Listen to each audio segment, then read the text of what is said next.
আসসালামু আলাইকুম ওয়া রাহমাতুল্লাহ। বাংলা নববর্ষ এতদিন বাঙালি সংস্কৃতি অথবা হিন্দুয়ানি সংস্কৃতি থাকলেও এবছর শুরু হয়েছে তার ইসলামীকরণের প্রক্রিয়া।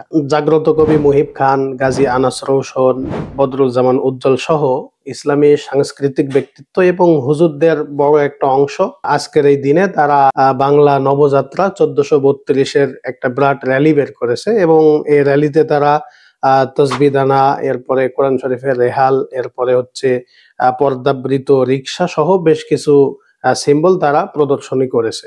এবং একটা নিউজ চ্যানেলকে দেখলাম যে জাগ্রত কবি মুহিব খানের একটা সাক্ষাৎকার নিচ্ছে, সেখানে তিনি এটাকে বাঙালি সংস্কৃতির যে ইসলামীকরণ তার গুরুত্ব নিয়ে আলোচনা করছে এবং এতদিন যে এটা হিন্দুদের দখলে ছিল, তারা মঙ্গল শোভাযাত্রার নামে বিভিন্ন অপসংস্কৃতি চাপিয়ে দিত, সেই অপসংস্কৃতি থেকে নববর্ষ বা বর্ষবরণকে তিনি রক্ষা করছেন এবং এটার ইসলামীকরণ করে সুস্থ সংস্কৃতি তিনি মানুষের মধ্যে ছড়িয়ে দিচ্ছেন, এরকম একটা দাবি তিনি সেই নিউজ চ্যানেলের সাক্ষাৎকারে বললেন।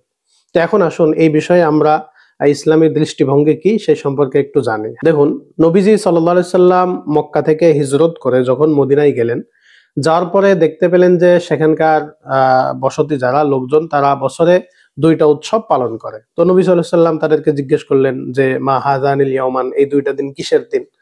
তো তখন তারা বলল, কুন্না নালআবু ফীহিমা ফিল জাহিলিয়া, আমরা জাহেলি যুগ থেকেই এই দুইটা দিন বিভিন্ন খেলাধুলা ইত্যাদি করি। তো তখন নবীজি সাল্লাল্লাহু আলাইহি সাল্লাম তাদেরকে বললেন যে আল্লাহ তোমাদের এই দুইটা দিনকে পরিবর্তন করে দিয়েছেন এর থেকেও উত্তম দুইটা দিনের দ্বারা, কদ আবদালাকুমুল্লাহু বিহিমা খায়রাম মিনহুমা। তো সেই উত্তম দুইটা দিন হচ্ছে ঈদুল আজহা, আর একটা হচ্ছে ঈদুল ফিতর। ঈদুল আজহা এবং ঈদুল ফিতর, এই দুইটা উত্তম দিনের মাধ্যমে ওই সময়ে মদিনায় যেই দুইটা দিনের প্রচলন ছিল, আল্লাহ তাআলা সেই দুইটা দিনের যাবতীয় কার্যক্রম, খেলাধুলা ইত্যাদির পরিবর্তন করে দিলেন। তো হাদিসের ব্যাখ্যা গ্রন্থগুলোতে দেখা যায় যে মদিনাতে ওই সময় যে দুইটা দিনের প্রচলন ছিল তার মধ্যে একটা ছিল হচ্ছে নওরোজ বা বর্ষবরণ, আর একটা ছিল হচ্ছে মেহেরজান বা বসন্ত বরণ। তো দেখেন, সেই সময়কার মানুষ বর্ষবরণ অনুষ্ঠান করত বা বর্ষবরণ উপলক্ষে বিভিন্ন কার্যক্রম তারা পরিচালনা করত।